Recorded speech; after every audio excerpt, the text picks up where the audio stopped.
Hello everyone, welcome to open learning. ये आपका session electricity का 4th नंबर सेशन है।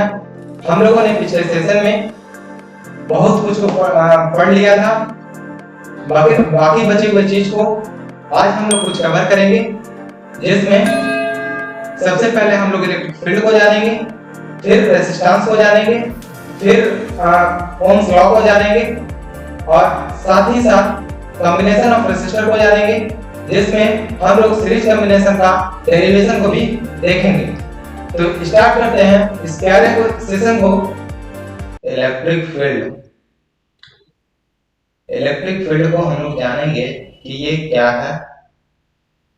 तो the space around a charge particle where its force can be experienced is called electric field. हम लोग सबसे first day charge के बारे में जाने थे, वहां से ये पता चला था कि जो चार्ज होता है उस पर दूसरे चार्ज के द्वारा कुछ ना कुछ फोर्स लगते रहता है, और वो फोर्स या तो अट्रैक्टिव होगा या तो रिपल्सिव होगा। ठीक है, तो उसी प्रकार उसी के बेसिस पर इलेक्ट्रिक फील्ड ये है कि कोई चार्ज है तो उसका कुछ स्पेस होगा कि उतना दूर तक वो क्या करेगा, उसके फोर्स को हम लोग वहां तक फील कर सकते हैं। तो वही फील्ड को हम लोग क्या कहेंगे, इलेक्ट्रिक फील्ड कहेंगे। ठीक है, उस चार्ज का। जैसे कि आप एक एग्जांपल से समझिए, जैसे ये कोई आपके स्कूल का फील्ड है। ठीक है, एक बच्चा यहाँ पर खड़ा है, दूसरा बच्चा यहाँ खड़ा है, ठीक है, और थर्ड बच्चा यहाँ खड़ा है, और एक ये सेंटर पे खड़ा है। आपके प्रिंसिपल सर लंच के टाइम में मान लीजिए अचानक से वो यहाँ पर पहुंच गए। ठीक है, जस्ट यहाँ पर आए। देन सबसे ज्यादा जो मतलब डर लगेगा वो किसको लगेगा, इस वाले को लगेगा, उसके बाद इसको लगेगा, इसके बाद इसको लगेगा। लेकिन ये लड़का क्या करेगा, वो जैसे शैतानी कर रहा था वैसे ही करते रह जाएगा। क्यों? क्योंकि वहां तक उस टीचर का नजर नहीं पड़ पा रहा, उस प्रिंसिपल सर का नजर नहीं पड़ पा रहा। ठीक है, क्योंकि वो बहुत दूर में। ठीक है, तो मतलब कि हम क्या कर सकते हैं, जो ये जो आपके प्रिंसिपल सर हैं उनका जो फील्ड है, ठीक है, जहां तक उनका इफेक्ट पड़ सकता है वो इस तरह से कोई फील्ड होगा। ठीक है, तो इसी चीज से इस प्रिंसिपल सर को हटा दो और यहाँ पर एक चार्ज को लाकर रख दो, तो यही फील्ड क्या हो जाएगा, इलेक्ट्रिक फील्ड हो जाएगा इस चार्ज का। तो इस तरीके से हम लोग जाने कि फील्ड क्या है। ठीक है, तो इसका डेफिनेशन सिंपल सा क्या है, space around a charge particle where it influence can be felt या where its force can be experienced. मतलब जहां पर इसके फोर्स को हम लोग एक्सपीरियंस कर सकते हैं, उसी को हम लोग क्या बोलेंगे, इलेक्ट्रिक फील्ड बोलेंगे। अब इलेक्ट्रिक फील्ड कौन सा क्वांटिटी है? ठीक है, तो इलेक्ट्रिक फील्ड आपका वेक्टर क्वांटिटी है, एंड इट्स इंटेंसिटी, जो इसका इंटेंसिटी होता है वो डिफाइन किस चीज से होता है, तो उसका intensity define unit positive charge को जब प्लेस करेंगे उसके मतलब जैसे ये चार्ज है तो इसका कुछ फील्ड होगा। ठीक है, तो यहाँ पर जब एक यूनिट पॉजिटिव चार्ज को हम लोग टेस्ट चार्ज को जब यहाँ पर रखेंगे, ठीक है, तो वो चार्ज मतलब कि शो करेगा कि इसका फील्ड का जो क्वांटिटी का मतलब इसका जो डायरेक्शन है वो किधर होगा। ठीक है, पॉजिटिव चार्ज को जब प्लेस करेंगे तब। अब ये होता है क्या, इसका फॉर्मूला होता है electric field equal to force per unit charge, E equal to F upon Q। ठीक है, जैसा कि आपको यहाँ पर दिख रहा है। ठीक है, अब बात रहा कि इसका ऐसा यूनिट क्या होगा, ये यूनिट क्या होगा, तो हम लोग जानते हैं जो फोर्स का यूनिट होता है वो कितना होता है, तो न्यूटन होता है। ठीक है, चार्ज का यूनिट क्या होता है, तो कूलम होता है। ठीक है, तो जो इसका ऐसा यूनिट हो जाएगा वो न्यूटन पर कूलम होगा, या इसी को क्या बोल सकते हैं, न्यूटन कूलम इनवर्स। ठीक है, तो इसका ऐसा यूनिट क्या होगा, न्यूटन पर कूलम होगा। इस तरीके से हम लोग इलेक्ट्रिक फील्ड को जाने। ठीक है। अब डायरेक्शन, इलेक्ट्रिक फील्ड का डायरेक्शन वहां पर क्या आया था, वेक्टर क्वांटिटी आया था। तो वेक्टर क्वांटिटी इसका मतलब क्या, उस फील्ड का कुछ ना कुछ डायरेक्शन होगा, और डायरेक्शन किधर होगा, ठीक है, कैसे डिसाइड करेंगे। तो डायरेक्शन ऑफ जो इलेक्ट्रिक फील्ड होगा is in the direction of force, किस डायरेक्शन में होगा, फोर्स के डायरेक्शन में। कैसे, तो E इज इक्वल टू क्या होता है, F अपॉन Q, ठीक है, ये वेक्टर क्वांटिटी, ये भी वेक्टर क्वांटिटी, बट चार्ज आपका वेक्टर क्वांटिटी है नहीं, चार्ज क्या है, स्केलर क्वांटिटी। इसलिए जिस डायरेक्शन में फोर्स का डायरेक्शन होगा उसी डायरेक्शन में इलेक्ट्रिक फील्ड का डायरेक्शन होगा, ठीक है। तो charge is positive and opposite to the force, ठीक है। जो डायरेक्शन, जो इलेक्ट्रिक फील्ड का जो डायरेक्शन होगा वो चार्ज अगर पॉजिटिव है तो वो अपोजिट होगा किसके, फोर्स के डायरेक्शन में, ठीक है। एंड चार्ज इज नेगेटिव, मतलब बोल रहा है कि अगर पॉजिटिव चार्ज है, ठीक है, पॉजिटिव चार्ज है तो जो इलेक्ट्रिक फील्ड का डायरेक्शन होगा, ठीक है, वो आपका डायरेक्शन ऑफ फोर्स में होगा, ठीक है, फोर्स के डायरेक्शन में होगा। अगर नेगेटिव चार्ज है देन जो डायरेक्शन होगा वो फोर्स के नेगेटिव मतलब अपोजिट डायरेक्शन में होगा, ठीक है। अगर फोर्स का डायरेक्शन ऐसे है तो इलेक्ट्रिक फील्ड का जो डायरेक्शन होगा वो ऐसे होगा, ठीक है। देन हम कह सकते हैं कि पॉजिटिव चार्ज है तो फोर्स के डायरेक्शन में, नेगेटिव चार्ज है तो अपोजिट डायरेक्शन, ठीक है। उसी प्रकार से दूसरा क्या है,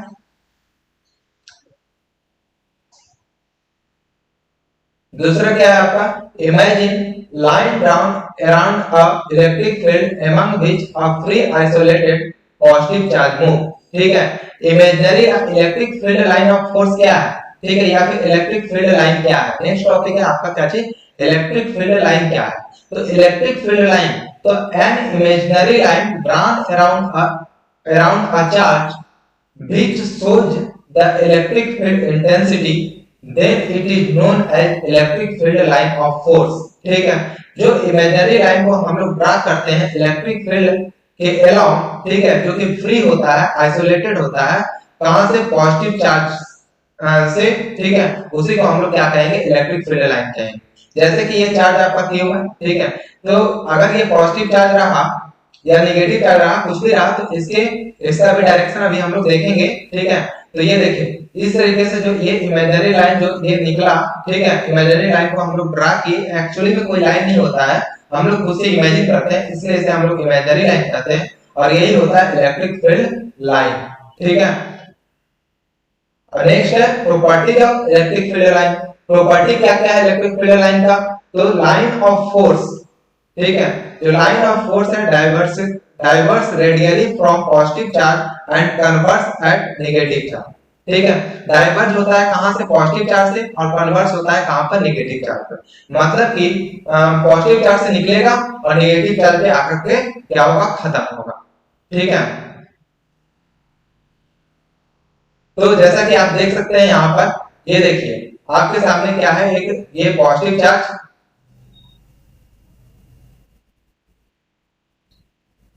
ठीक है, ये देखिए आपके पास ये पॉजिटिव चार्ज से क्या हो रहा है, इलेक्ट्रिक फील्ड लाइन बाहर की ओर जा रहा है, ठीक है। उसी प्रकार से नेगेटिव चार्ज, तो नेगेटिव चार्ज से देखिए इलेक्ट्रिक फील्ड लाइन क्या हो रहा है, अंदर जा रहा है। तो हम क्या बोले, इलेक्ट्रिक फील्ड जो लाइन होता है वो निकलता कहां से है, पॉजिटिव चार्ज से, और खत्म कहां होता है, तो नेगेटिव चार्ज पे, ठीक है। तो ये हुआ आपका डाइवर्स, ठीक है, डाइवर्स, और ये आपका क्या होगा, कन्वर्स।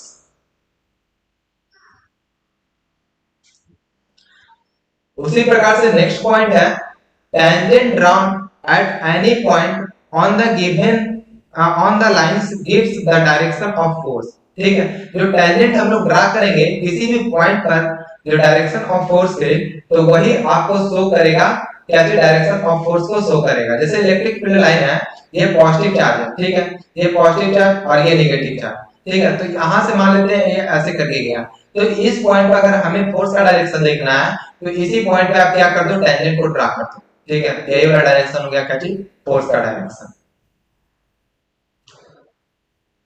देखिए उसके बाद नेक्स्ट है आपका, नेक्स्ट थर्ड पॉइंट क्या है, two lines of force never intersect, ठीक है। दो लाइन ऑफ फोर्स कभी भी इंटरसेक्ट नहीं करेगा, ठीक है। इंटरसेक्ट क्यों नहीं करेगा, ठीक है, उसका रीजन को अब हम लोग जानेंगे। तो जैसे ये पॉजिटिव चार्ज है, ठीक है, और ये आपका नेगेटिव चार्ज है, ठीक है, हम लोग जानते हैं कि पॉजिटिव चार्ज से निकलता है, ठीक है, नेगेटिव चार्ज पे जाकर एंड किया, फिर पॉजिटिव चार्ज से दूसरा निकला, नेगेटिव चार्ज से जाकर के एंड किया। अगर मान लीजिए ये दोनों का दोनों ऐसे करके ऐसे इंटरसेक्ट कर गया, ठीक है, देन इंटरसेक्ट करने के बाद जब हम इस पॉइंट का जब फोर्स निकालेंगे तो ये वाला जो लाइन गया है इसके अनुसार जब टेंजेंट को ड्रा करेंगे तो ये इस तरह का कुछ टेंजेंट आएगा।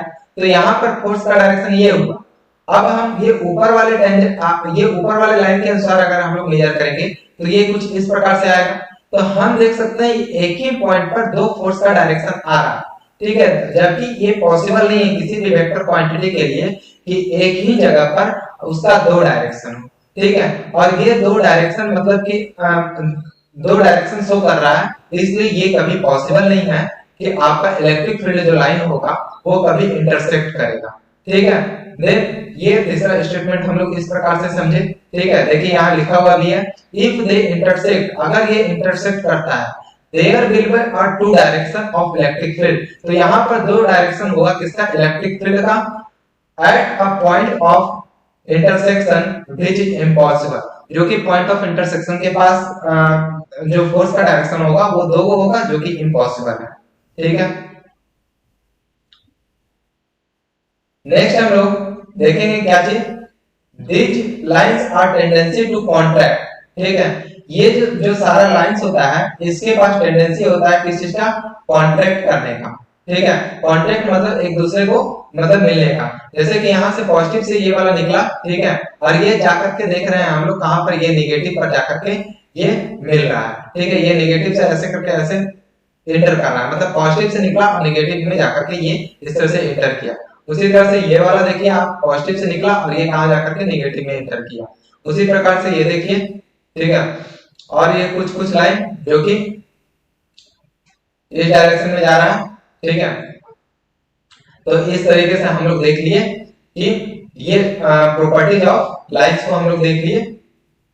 नेक्स्ट है पांचवा property, they lines have tendency to separate from each other, ठीक है, ये दोनों ये सब लाइंस के पास टेंडेंसी होता है सेपरेट होने का भी। जब सेम सेम चार्ज को ले आएंगे दोनों को एक जगह पर तो वो क्या हो जाएगा, सेपरेट हो जाएगा। मतलब कि ये देखिए जाना तो चाह रहा था ये ऐसे करके, ठीक है, बट जब उस वाले चार्ज से भी जब निकलना स्टार्ट किया तो दोनों क्या हो गया, डिफ्लेक्ट हो गया, और डिफ्लेक्ट होके एक ऐसे चला गया और दूसरा एक ऐसे चला, ठीक है। तो इस तरीके से हम लोग जाने कि जब डिफरेंट चार्ज होगा तो कॉन्ट्रैक्ट करेगा और जब सेम चार्ज होगा तो क्या होगा, सेपरेट होगा, ठीक है।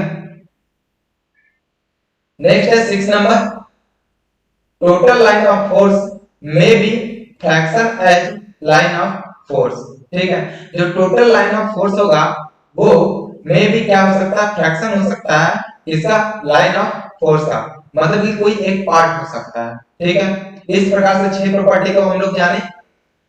अब इसी चैप्टर का नेक्स्ट टॉपिक है, हम लोग नेक्स्ट टॉपिक पढ़ेंगे क्या चीज, ओम्स लॉ। ओम्स लॉ ये क्या है, तो ओम्स नाम के एक साइंटिस्ट ने अपना लॉ दिया था किसके अबाउट, तो एक कंडक्टर के अबाउट, और वो लॉ इस प्रकार से था कि ओम मतलब उनका कहना ये था कि जब करंट पास होता है किसी एक कंडक्टर से, ठीक है, then it is directly proportional to the potential difference across its end, ठीक है। जैसे ये अगर कोई कंडक्टर है यहाँ से ऐसे करंट पास कर रहा है, ठीक है, और ये कोई एक पोटेंशियल डिफरेंस से इस तरह से कनेक्ट किया हुआ है, ठीक है, पोटेंशियल डिफरेंस भी है और यहाँ से करंट I पास कर रहा है, तो बोल रहा है जो V होगा वो डायरेक्टली प्रोपोर्शनल होगा किसके, करंट के, मतलब V को अगर बढ़ाएंगे तो करंट भी बढ़ेगा, पोटेंशियल डिफरेंस को बढ़ाएंगे तो करंट भी बढ़ेगा, ठीक है। तो provides its temperature and other physical condition, और ये तब तक जब तक इसका जो कंडक्टर का जो टेम्परेचर है वो कांस्टेंट हो और इसका जो भी फिजिकल कंडीशन है वो सब कुछ कांस्टेंट रहे। जैसे कि फिजिकल कंडीशन में क्या चाहिए आ गया, टेम्परेचर वगैरह आ गया, ठीक है, या फिर उसको मोटा करना पतला करना, मतलब करंट को मोटा पतला, ये मतलब जो कंडक्टर है उसको उसके साइज में चेंज करना, ये सब सारा कुछ जब तक इस सब में कोई इफेक्ट नहीं आएगा, ठीक है, तब तक ये जो पोटेंशियल डिफरेंस को अगर हम लोग बढ़ा रहे हैं तो करंट भी बढ़ेगा, that is V directly proportional I।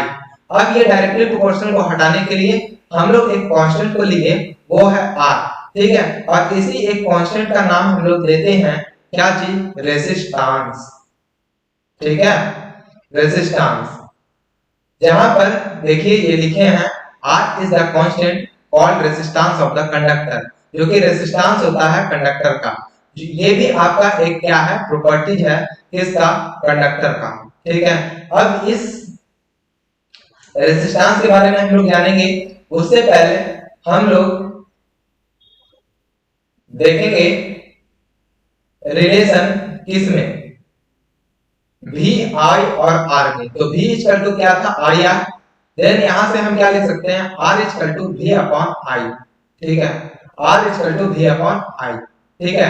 यही रेफर करता है क्या चीज, ओम्स लॉ रेफर करता है, ठीक है।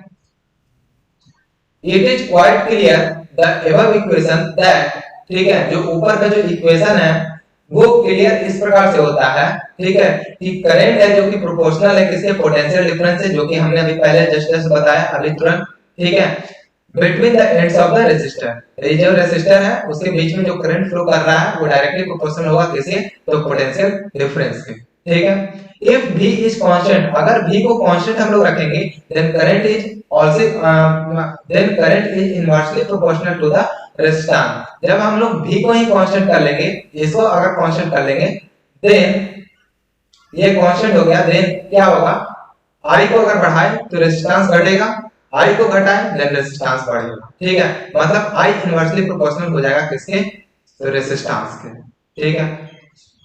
तो इस प्रकार से दोनों पॉइंट क्लियर है, जो कि ओम्स लॉ देता है।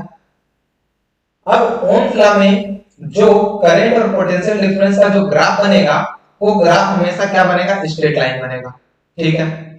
मतलब यहां पर देख सकते हैं क्या है, स्ट्रेट लाइन, ठीक है। ये देखिए, ये देखिए क्या था, पहले V था, देन करंट कितना था, I था, 2V हुआ, देन करंट कितना आया, 2I आया, फिर 3V हुआ, देन करंट कितना आया, 3I आया, फिर 4V हुआ, देन करंट कितना आया, 4I आया। मतलब हम देख सकते हैं यहाँ पर V था तब I था, ठीक है, 2V था देन 2I था, ठीक है, 3V था देन 3I हुआ, एंड 4V था देन 4I हुआ, ठीक है। सारे केस में अगर हम रेजिस्टेंस को निकालें तो ये होता है V equal to I R, ठीक है। यहाँ से R बराबर क्या हो जाएगा, V अपॉन I, ठीक है। यहाँ से भी R बराबर लिखेंगे तो 2V अपॉन 2I, ठीक है, ये कैंसिल आउट होगा, तो V अपॉन ये हो गया I। तो हम देख सकते हैं यहाँ भी रेजिस्टेंस क्या है, सेम है। मतलब कि जब तक हम लोग क्रिटिकल कंडीशन को चेंज नहीं करेंगे, जब तक उसका रेजिस्टेंस क्या रहेगा, ऑलवेज सेम रहेगा, ठीक है। तो हम लोग जाने कि जो ग्राफ होता है पोटेंशियल और करंट के बीच में, जो ओमिक कंडक्टर होता है उसके लिए ऑलवेज क्या होगा, ये ग्राफ होगा जो हमेशा क्या होगा, स्ट्रेट लाइन होगा, ठीक है, स्ट्रेट लाइन। दो तरह का कंडक्टर होता है, एक ओमिक कंडक्टर और दूसरा non ohmic conductor. Ohmic conductor का जब हम लोग ग्राफ ड्रा करेंगे, ठीक है, देन वो क्या होगा, स्ट्रेट लाइन होगा, वो ओम्स लॉ को फॉलो करता है। जो ओम्स लॉ को फॉलो नहीं करता उसे क्या कहते हैं, नॉन ओमिक कंडक्टर कहते हैं, ठीक है। तो ये इस तरह से दो कंडक्टर होगा, जो कि हम लोग को यहाँ सिर्फ ओमिक कंडक्टर के बारे में ही पढ़ना है। अब ओम्स लॉ का, ठीक है, ओम्स लॉ का वेरिफिकेशन, ठीक है, एक्सपेरिमेंटल, ठीक है, एक्सपेरिमेंटल वेरिफिकेशन ऑफ किसका, ओम्स लॉ का। जिन्होंने ओम्स लॉ दिया था उन्होंने ये वेरिफिकेशन किया था, ठीक है। तो ये क्या है, सेट अप अ सर्किट, ठीक है, एक सर्किट को आप सेट करो, ठीक है, एज शोन इन फिगर, जैसा कि आपको फिगर में यहां पर दिख रहा है, ठीक है, figure below, consisting of a wire AB, जो कि consist है किससे, वायर AB से, एक current measuring instrument called ammeter, ठीक है, और उसमें एक करंट मेजर करने वाला डिवाइस को लगाओ जिसका नाम है अमीटर, और एक इंस्ट्रूमेंट लगाओ जो कि मेजर करता हो क्या चीज को, पोटेंशियल डिफरेंस को। और पोटेंशियल डिफरेंस को मेजर करने वाले को हम लोग क्या कहते हैं, वोल्टमीटर कहते हैं, उसे लगा दो। उसके बाद ए नंबर ऑफ सेल्स, ठीक है, बहुत सारे नंबर ऑफ सेल्स को रखो, ठीक है, each of which provides some constant potential difference across the 2 points of the conductor। उसके बाद कुछ नंबर ऑफ सेल्स को रख लो जिसमें सबका पोटेंशियल डिफरेंस सेम हो, कोई कांस्टेंट हो, जैसे v पोटेंशियल लेंगे तो जितना भी सेल हो सब v पोटेंशियल का हो, ठीक है। Use one cell and note the current in the circuit, ठीक है, एक सेल को यूज करो, देन उसका करंट को क्या करो, मेजर करो, ठीक है। फिर उसी प्रकार से फिर नंबर ऑफ सेल को बढ़ाओ, फिर करंट को मेजर करो, पोटेंशियल डिफरेंस को मेजर करो, ठीक है। फिर से क्या करो, बढ़ाओ, मतलब कि और नंबर ऑफ सेल को बढ़ाओ, फिर से करंट और पोटेंशियल डिफरेंस को ठीक करो, ठीक है। और उसका इस प्रकार से ऐसे आप एक ग्राफ बना लो, ठीक है। ये V का और ये I का। तो शुरू बार में जैसे मान लो V पोटेंशियल लिए, ठीक है, एक सेल के कारण, देन करंट I आया होगा, ठीक है। फिर 2V लिए, देन करंट आपका 2I आया। फिर करंट हम लोग 3V लिए, देन करंट आपका कितना आया, 3I आया।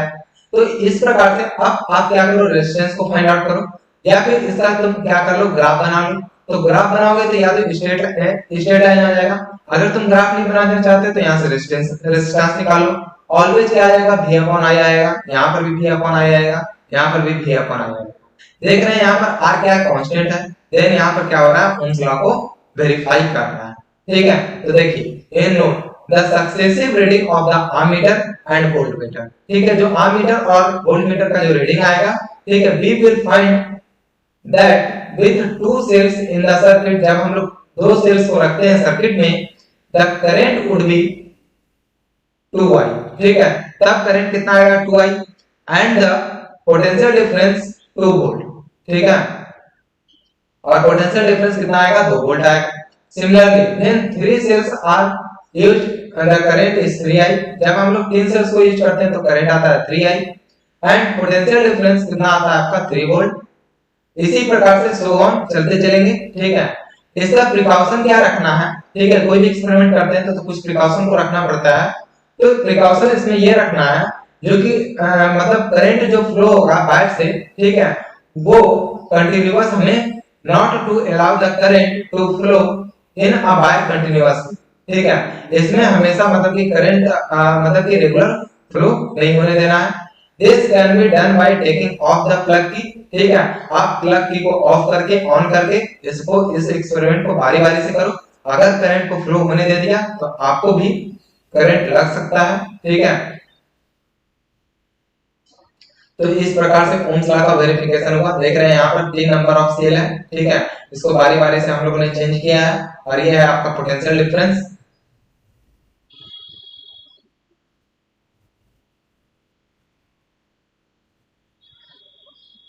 ओम्स लॉ, ठीक है, इसमें हम लोग क्या पढ़े, रेजिस्टेंस के बारे में एक नया चीज आया। अब ये रेजिस्टेंस किस चीज का नाम है, तो रेजिस्टेंस वो कांस्टेंट का नाम है जो कि ओम्स लॉ में हम लोग को मतलब जो निकला, ठीक है। अब उसका यूनिट क्या होता है, तो उसका यूनिट होता है ओम, ठीक है। R equal to V upon I, ठीक है। पोटेंशियल डिफरेंस क्या है, इसका वोल्ट होता है, ठीक है, और इसका क्या होता है, करंट का एम्पीयर होता है, ठीक है। और इसी को हम लोग क्या कहते हैं, ओम कहते हैं, ठीक है, ओम। जिसका सिंबल कैसा होता है, तो इस प्रकार से होता है, बाय द सिंबल ऑफ ओम, ठीक है। यही है सिंबल किसका, ओम्स का।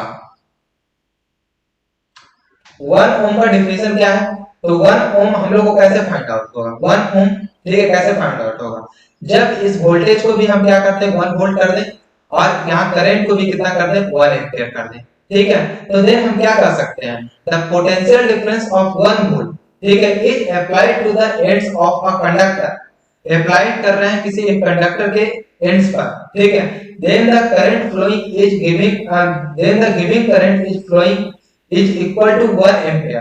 तो जब करंट जो फ्लो हो रहा है उससे वो करंट का रीडिंग कितना है 1 ampere. Then this conductor have the resistance of 1 ohm. तो अब इस रेजिस्टेंस का जो कंडक्टर होगा कितना होगा, 1 ओम होगा, ठीक है। कंडक्टर, रेसिस्टर और इंसुलेटर, ठीक है, ये 3 चीज के बारे में पढ़े हैं, ठीक है। कंडक्टर, रेसिस्टर और इंसुलेटर, ये बहुत ही महत्वपूर्ण टॉपिक था जो कि आपको सीबीएसई में एक नंबर 2 नंबर में ये सब क्वेश्चन पूछते रहता है। 1 ओम का, 1 वोल्ट का, 1 एम्पीयर का, ये सब डेफिनेशन नॉर्मल चीज है, ठीक है, सीबीएसई के लिए, जो कि कितना बार पूछ चुका है और आगे भी पूछने का संभावना, ठीक है। तो नेक्स्ट है आपका 3rd नंबर में, वो है कंडक्टर, रेसिस्टर और इंसुलेटर, ठीक है। On the basis of electrical resistance, ठीक है, इलेक्ट्रिकल रेजिस्टेंस के बेसिस पर रेसिस्टर जो मतलब सबस्टेंस है उसको 3 ग्रुप में डिवाइड किया गया। पहला कंडक्टर्स, दूसरा रेसिस्टर और तीसरा इंसुलेटर्स। ठीक है, कंडक्टर्स क्या है? तो those substances that have very low electrical resistance, जिसके पास बहुत ही लो इलेक्ट्रिकल रेजिस्टेंस होता है। एक्चुअली जो रेजिस्टेंस होता है वो, इसका मतलब ये होता है कि वो करंट को जो फ्लो कर रहा है उस उसको ये रोक कितना पाता है। ठीक है, हम लोग जानते हैं कि जो कोई कंडक्टर होता है उस कंडक्टर में बहुत सारा फ्री इलेक्ट्रॉन रहता है, वो मूव करते रहता है, कोई इस डायरेक्शन में कोई इस डायरेक्शन में। जैसे जैसे पोटेंशियल डिफरेंस मिलता है तो कोई एक यूनिट डायरेक्शन में ये फ्लो करने लगता है। तो एक्चुअल जो कंडक्टर होता है उसके पास अपना कैपेसिटी होता है उस इलेक्ट्रॉन को मूव करने की क्षमता को रोकने का। ठीक है, और इसी क्षमता को हम लोग क्या करते हैं, रेजिस्टेंस कहते हैं। मतलब कि वो कितना इलेक्ट्रॉन को फ्लो करने से रोक सकता है। ठीक है, तो कंडक्टर्स में बहुत ही कम मात्रा में, मतलब कि बहुत ही लो मात्रा में इलेक्ट्रिकल रेजिस्टेंस होता है, और इस टाइप के सब्सटेंस को ही हम लोग क्या कहते हैं, कंडक्टर कहते हैं। कंडक्टर अलाउ करता है इलेक्ट्रिसिटी को फ्लो होने में। ठीक है, और एज वेल एज हीट को भी फ्लो करने में वो क्या करता है, मतलब कि अलाउ करता है। ठीक है, जिसमें सबसे बढ़िया जो मेटल है वो आपका सिल्वर मेटल है, जो कि बेस्ट कंडक्टर है किसका, इलेक्ट्रिसिटी का। ठीक है, तो कोई आपसे अगर पूछ दे बेस्ट कंडक्टर ऑफ इलेक्ट्रिसिटी क्या है, फिर आप कह सकते हैं कि इलेक्ट्रिसिटी का बेस्ट कंडक्टर सिल्वर। ठीक है, उसके बाद कॉपर और एल्युमिनियम। ठीक है, ये भी मेटल्स का क्या है, गुड कंडक्टर है, बट सिल्वर से थोड़ा कम। ठीक है, electrical wires are made up of copper and aluminium. ठीक है, इलेक्ट्रिकल वायर है जो कि क्या चीज का बनता है, कॉपर एंड एल्युमिनियम का। अब आपके दिमाग में सवाल आ रहा होगा, पूछ रहे होंगे कि कॉपर जब मतलब जब सिल्वर इतना अच्छा बेस्ट कंडक्टर है तो फिर हम लोग कॉपर और एल्युमिनियम ही क्यों यूज करते हैं? Because silver is costly than copper and aluminium. ठीक है, इसलिए ऐसे ही तो मतलब कि कॉपर कॉपर का वायर ही तो मार्केट से जल्दी जल्दी चोरी हो जाता है, तो सिल्वर का वायर लगाएंगे तो कितना चोरी होगा। ठीक है, तो इस कारण से हम लोग सिल्वर के वायर को न लगा करके हम लोग किस वायर को यूज करते हैं, कॉपर वायर को और एल्युमिनियम वायर को, क्योंकि वो उससे मतलब कि सस्ते दाम पर मिल जाता है और अच्छा भी होता है। ठीक है, उसके बाद रेसिस्टर। रेसिस्टर क्या है, तो दो substance which have comparatively high electrical resistance. ठीक है, जिसके पास हाई इलेक्ट्रिकल रेजिस्टेंस होता है उसे हम लोग क्या कहेंगे, रेसिस्टर्स कहेंगे। ठीक है, रेजिस्टेंस वर्ड से ही आया है रेसिस्टर वर्ड, तो जिसके पास हाईली रेजिस्टेंस होगा उसे हम लोग क्या कहेंगे, रेसिस्टर कहेंगे। The alloy like nichrome, manganese and tungsten. ठीक है, जिसको हम लोग यूरेका कहते हैं। ठीक है, all above are the quite have high resistance. ये सब के पास, नाइक्रोम के पास, मैग्नीज के पास और टंगस्टन के पास, ठीक है, जिसको हम लोग दूसरा नाम यूरेका कहते हैं, ये सब आपका हाई रेजिस्टेंस डिवाइस है। So they are used to make those electrical device where high resistance is required. तो वहां पर हम लोग इसी सब चीजों का यूज करते हैं। ठीक है, जहां पर हाई इलेक्ट्रिकल रेजिस्टेंस का जरूरत होता है, जैसे कि बल्ब वगैरह में, या बल्ब क्या हीटर में। ठीक है, जो इलेक्ट्रिकल हीटर होता है उसमें हम लोग नाइक्रोम को यूज करते हैं। क्यों? क्योंकि वो ज्यादा से ज्यादा रेसिस्ट करे, और रेसिस्ट करने के बाद ज्यादा से ज्यादा वो क्या हो सके, गर्म हो सके। ठीक है, A resistor reduce the current in a circuit. Resistor का काम होता है कि करंट को क्या कर दे, रिड्यूस कर दे। ठीक है, नेक्स्ट है आपका इंसुलेटर। ठीक है, इंसुलेटर क्या है, तो दो substance which have high electrical resistance, जिसके पास हाई इलेक्ट्रिकल रेजिस्टेंस होता है उसे हम लोग इंसुलेटर कहते हैं। कंडक्टर और इंसुलेटर में यही अंतर है, कंडक्टर के पास लो रेजिस्टेंस होता है, इसके कारण करंट फ्लो हो जाता है। इंसुलेटर के पास हाई रेजिस्टेंस होता है, इसलिए करंट फ्लो होता नहीं है, और करंट फ्लो होगा नहीं, then it is known as क्या चीज, इंसुलेटर। ठीक है, and insulator has not allowed the electricity to flow through it, जिसका एग्जांपल है रबर। एक्सीलेंट एग्जांपल है रबर। ठीक है, इंसुलेटर का। Electrician wear rubber hand gloves. ठीक है, इलेक्ट्रिशियन को देखोगे जब कोई वो वर्क करेगा पोल वगैरह पर, ठीक है, तो वो लोग हाथ में क्या पहन लेते हैं, एक रबर का ग्लव्स पहन लेते हैं, ताकि वो जो करंट उनके शरीर में फ्लो ना करे और उन्हें वो करंट ना लगे।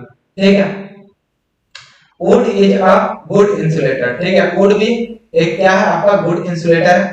ठीक है, factors affecting the resistance of the conductor.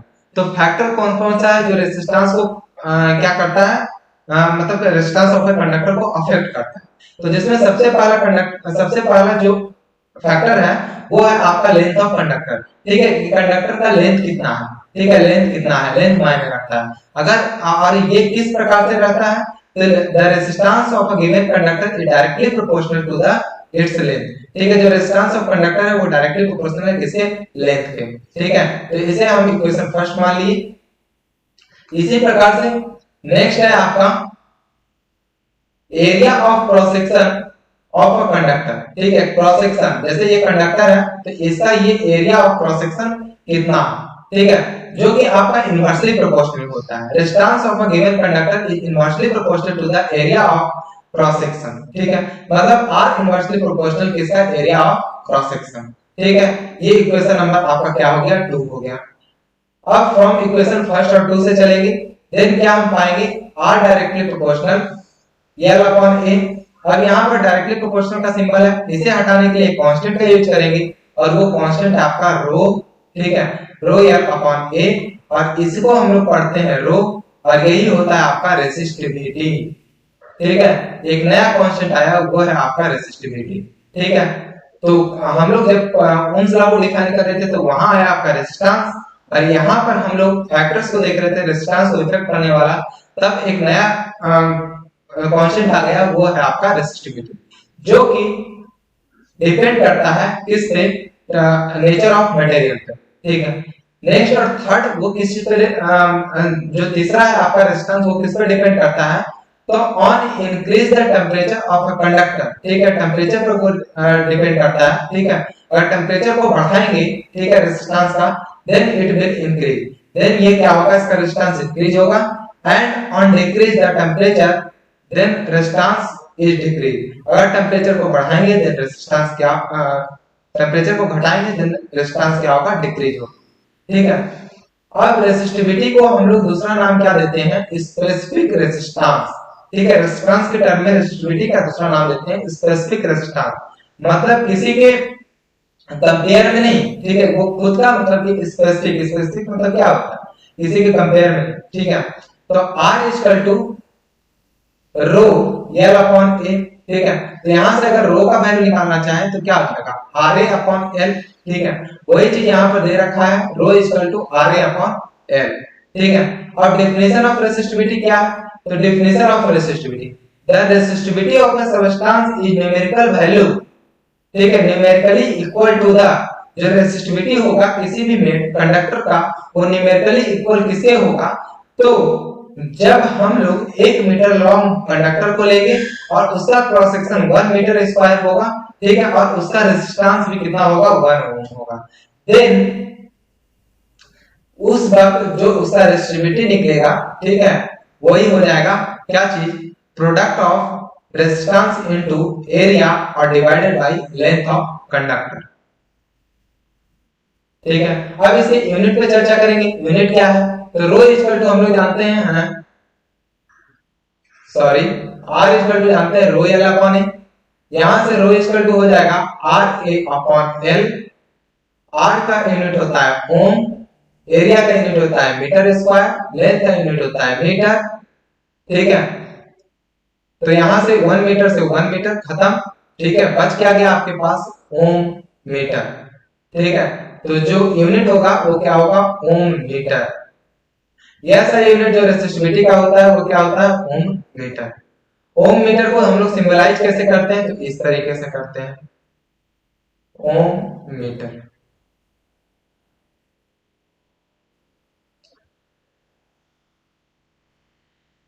Resistivity, ठीक है, resistivity of a substance does not depend on its length.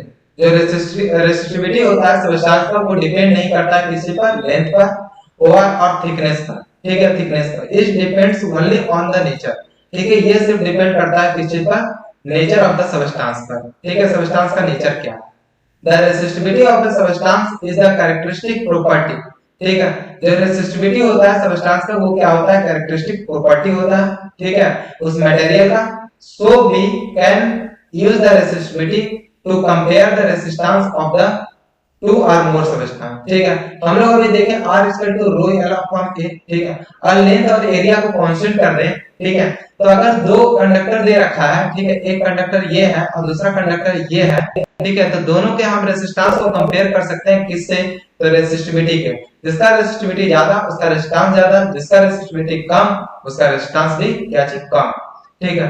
अब इंपॉर्टेंस ऑफ रेजिस्टिविटी, इंपॉर्टेंस क्या है रेजिस्टिविटी का, तो एक गुड कंडक्टर ऑफ इलेक्ट्रिसिटी, जो गुड कंडक्टर होगा किसका, इलेक्ट्रिसिटी का, उसके पास रेजिस्टिविटी भी क्या होना चाहिए, कम होना चाहिए। और जो पुअर कंडक्टर होगा इलेक्ट्रिसिटी का, उसके पास रेजिस्टिविटी कितना होना चाहिए, हाई होना चाहिए, ठीक है। यही है इंपॉर्टेंस किसी का, रेजिस्टिविटी का, गुड कंडक्टर और बैड कंडक्टर को पहचानने के लिए, ठीक है। The resistivity of alloy are much more higher than those of pure substance, ठीक है। जो रेजिस्टिविटी होगा एलॉय का वो आपका क्या होता है, हायर होता है, किससे, प्योर मेटल से, ठीक है। इसलिए हम लोग रेजिस्टिविटी को ज्यादातर यूज करते हैं किसमें, हीटिंग डिवाइस, जैसे कि हीटर हो गया, ठीक है, और भी चीज हो गया, ठीक है, जैसे एलॉय नाइक्रोम, ठीक है। Alloy is used to making the heating, nichrome alloy जो है इसका यूज करते हैं क्या चीज के, हीटिंग पर्पस के लिए। ये एलॉय किस किस चीज का बना हुआ है, तो देख रहे हैं ये Ni, ठीक है, CHROMe, ठीक है, ये किस किस चीज का बना हुआ है, तो निकेल का, ठीक है, और किसका, तो क्रोमियम का। इन दो चीज से, ये दो मेटल से मिलकर के ये एलॉय बना है। एलॉय होता क्या है, तो एलॉय मेटल प्लस मेटल, ठीक है, दो मेटल को मिलाकर के बनाया जाता है एलॉय, जिसको हम लोग यूज करते हैं इलेक्ट्रिक आयरन में, रूम हीटर में, वाटर हीटर में, टोस्टर में, ठीक है। Because it has highly resistivity, क्योंकि ये हाईली रेसिस्टिविटी है। बहुत सारा सीबीएसई में क्वेश्चन इस तरह से एराइज किया हुआ है कि भाई we use nichrome wire in electric heater, भाई we use nichrome wire in toaster। तो इन सारे का कॉमन आंसर क्या है, क्योंकि बिकॉज नाइक्रोम के पास रेसिस्टिविटी क्या होता है, ज्यादा होता है, इस कारण से रेजिस्टेंस ज्यादा होगा, इसलिए ये ज्यादा हीट देगा। और मेन पर्पस क्या होता है इलेक्ट्रिक हीटर वगैरह का, कि हमें वो ज्यादा से ज्यादा हीट दे, ठीक है। Note, resistivity of an alloy is generally higher than the constituent metal, ठीक है। जैसे कि नाइक्रोम है, नाइक्रोम में कौन कौन मेटल से बना हुआ है, निकल से और क्रोमियम से, तो इसका जो नाइक्रोम का रेसिस्टिविटी होगा वो क्रोमियम और निकल की अपेक्षा ऑलवेज क्या होगा, ज्यादा होगा। देख सकते हैं यहाँ पर क्वेश्चन है ओम्स लॉ के बेसिस पर, ठीक है, इतना सारा थ्योरी पढ़े, कुछ कुछ फार्मूलाज को पढ़े, ठीक है, तो उसके बेसिस पर कुछ क्वेश्चन को भी करना जरूरी है, ठीक है। तो क्या बोल रहा है, compute the resistivity of the given material those which resistance is 2 ओम, ठीक है, आपको रेसिस्टिविटी निकालना, मतलब रो इक्वल टू पूछ दिया, ठीक है। अब रेजिस्टेंस कितना दिया हुआ है, 2 ओम दिया हुआ है, ठीक है। Area of cross section and length कितना कितना दे दिया, तो एरिया दिया हुआ है आपका 25 सेंटीमीटर स्क्वायर, ठीक है। इसे चेंज करेंगे तो 25 × 10⁻⁴ मीटर हो जाएगा, ठीक है। उसके बाद जो लेंथ दिया हुआ है वो लेंथ कितना दे रखा है, तो 15 सेंटीमीटर, और इसको हम लोग क्या लिखेंगे, 15 × 10⁻⁻2 मीटर, ठीक है, ये मीटर स्क्वायर था, ये मीटर, ठीक है। हमें रो इक्वल टू क्या हो जाएगा, r A/L, ठीक है। r कितना है, तो 2, एरिया कितना है, एरिया 25 × 10⁻⁴ और डिवाइड बाय 15 × 10⁻², ठीक है। यहां से 5 3 जा 15, 5 5 जा 25, 10/3 × 10⁻², 3.33 × 10⁻² ओम, ठीक है। ये हो गया आपका रेजिस्टेंस इसका, तो इस वाले का, सॉरी रेजिस्टेंस नहीं, रेजिस्टिविटी, इसका यूनिट होगा ओम मीटर, ठीक है।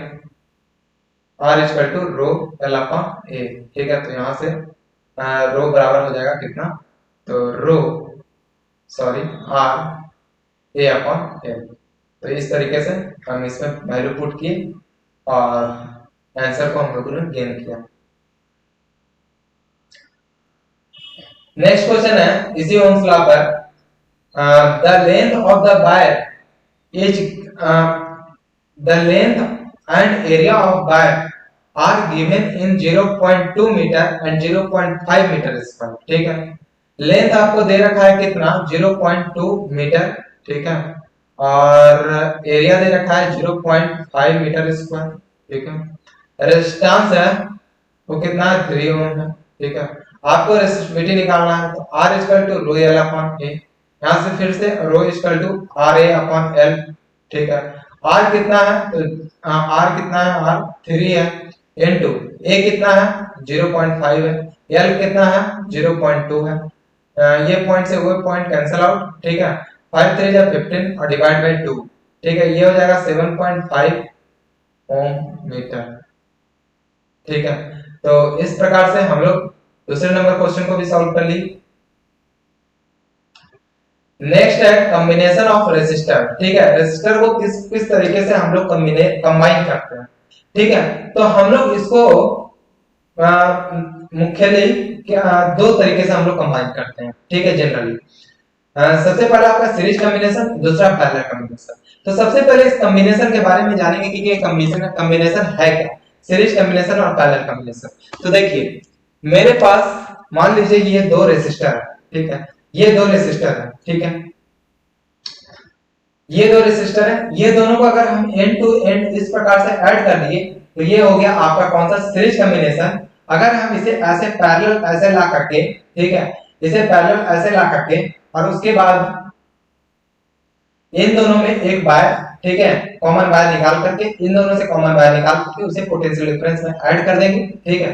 तब ये जो कॉम्बिनेशन कहलाएगा वो आपका क्या कहलाएगा, पैरेलल कॉम्बिनेशन, ठीक है। तो सीरीज कॉम्बिनेशन का डेफिनेशन हम लोग देखेंगे, when two or more resistor connected end to end, ठीक है, connected end to end, then such type of combination is called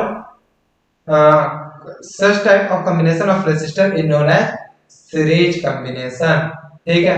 in series combination में क्या होता है, करंट ऑलवेज सेम होगा, ठीक है। इसको एक तरीके से और आप समझ सकते हैं,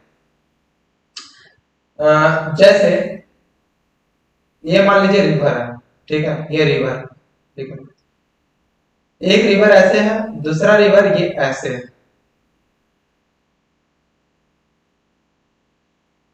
ठीक है। यहां से वाटर फ्लो कर रहा है, तो वाटर फ्लो कर रहा है तो इसके पास तो देख रहे हैं कि यही एक रास्ता है, तो जो भी वाटर होगा डायरेक्टली बस इसी के थ्रू ऐसे पास होते चल जाएगा। अब यहां से अगर मान लीजिए फ्लो कर रहा है तो क्या होगा, कुछ वाटर इधर चल जाएंगे और कुछ इधर चल जाएगा, मतलब दो रास्ता इसको मिल जाएगा, ठीक है। तो ये वाला चीज देखते हैं हम लोग किसमें आता है, पैरेलल कॉम्बिनेशन का जब हम लोग बनाएंगे, ठीक है, फिगर तो वो इस प्रकार से बनेगा, ठीक है। तब जो करंट मान लीजिए यहां से गया कुछ करंट, तो इसके पास दो रास्ता मिल जाएगा, एक इधर और एक इधर, तो दोनों में कुछ ना कुछ करंट चल गया, मान लीजिए इधर I1 इधर I2, ठीक है। लेकिन सीरीज में सिर्फ एक ही रास्ता है, इसलिए यहां पर जो करंट फ्लो करेगा आपका एक ही डायरेक्शन में फ्लो करेगा, मतलब कि सीरीज कॉम्बिनेशन में करंट क्या होगा, सेम होगा, जो भी रेसिस्टर होगा सबके पास सेम होगा, बट पोटेंशियल डिफरेंस अलग अलग हो जाएगा, ठीक है। सीरीज कॉम्बिनेशन में क्या होता है, potential difference across each resistor, ठीक है। Series combination current through each resistor are same and potential drop across each resistor is are different, ठीक है, ये डिफरेंट होगा। इक्विवेलेंट रेसिस्टर अब निकालना है किसका, सीरीज कॉम्बिनेशन का, ठीक है। तो कंसीडर करो आपके पास 3 रेसिस्टर है, R1 R2 और R3, ठीक है। इसको हम लोग कनेक्ट कर दिए किसमें, सीरीज में, किसी सेल के द्वारा, ठीक है, जिसका पोटेंशियल डिफरेंस भी है, ठीक है, एज शोन इन फिगर, जैसा कि आपको फिगर में दे रखा है, ये देखिए फिगर है आपका, ठीक है, ये आपका R1, ये R2 और ये R3, ठीक है, ये पोटेंशियल डिफरेंस भी है, ठीक है। हम लोग जान रहे हैं जो I करंट यहां से जाएगा वही करंट सबके साथ जाएगा, I, ठीक है। अब पोटेंशियल डिफरेंस सबका अलग अलग होगा, तो यहाँ पर मान लेते हैं V1 है, यहाँ V2 है और यहाँ पर क्या है आपका V3 है, ठीक है। अब हम सबके अक्रॉस क्या लगाएंगे, ओम्स लॉ को लगाएंगे, ठीक है। ओम्स लॉ को लगाए हर जगह, तो V1 I R1 V2 equal to I R two, V equal to I R three. फिर टोटल के लिए लगाएंगे, ठीक है। तो जो इक्विवेलेंट रेसिस्टर होता है वो इस तरीके से होता है, ठीक है। जैसे इस तरीके से तीन रेसिस्टर है, तो हम ऐसे रेसिस्टर को लगाएं कि इसमें इस तीनों को रिप्लेस करके उस रेसिस्टर को लगाने के बाद अभी भी उतना ही करंट निकले जितना पहले उस पोटेंशियल से निकल रहा था, ठीक है, उस सेल से निकल रहा था, ठीक है। तो उसी को हम लोग कहते हैं इक्विवेलेंट रेसिस्टेंस, ठीक है। तो इक्विवेलेंट रेसिस्टेंस के लिए हम लोग जो लिखेंगे वो हो जाएगा V equal to I R, V equal to I R equivalent, ठीक है,